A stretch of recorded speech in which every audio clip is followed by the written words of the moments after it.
RTS Info, Virginie Langeroc. À partir de dimanche, les trains grandes lignes entre la Suisse et l'Italie seront rétablis. 2 trains circuleront chaque jour entre la Suisse et l'Italie sur les axes du Gothard, 2 sur celui du Simplon.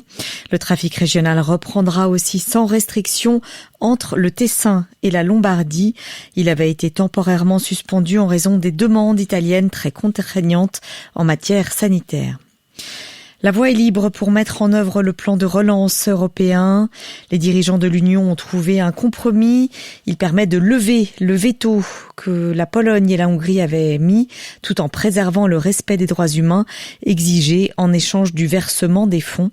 Ce plan de relance de 750 millions d'euros sera versé donc en aide post-Covid aux pays européens les plus touchés par la pandémie. Israël et le Royaume du Maroc ont accepté de normaliser complètement leurs relations diplomatiques.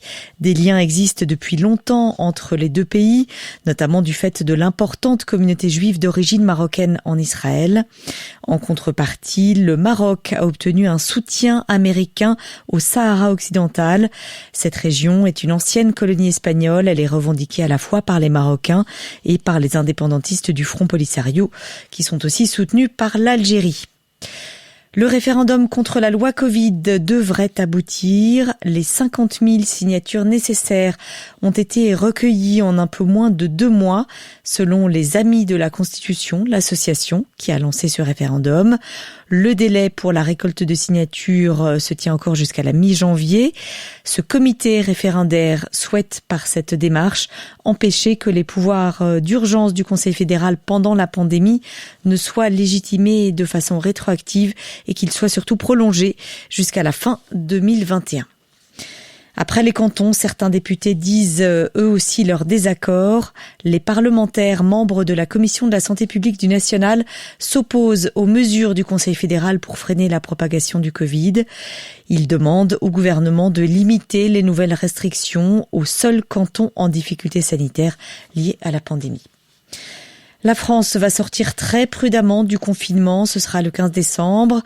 Le pays supprimera les attestations de déplacement, mais un couvre-feu sera en revanche appliqué tous les jours dès 20h, y compris le jour de réveillon le 31 décembre. Enfin, la réouverture très attendue des musées, des cinémas et des théâtres est repoussée au 4 janvier. Football, ce soir, Young Boys s'est qualifié pour les 16e de finale de l'Europa League. Les Bernois ont obtenu une victoire 2-1 contre le club roumain de Cluj. Météo, demain il pleuvra en fin de matinée sur le Jura. Dans les autres régions, ce sera dans l'après-midi. Il y aura de la neige dès 1200 mètres et puis le mercure affichera des températures hivernales.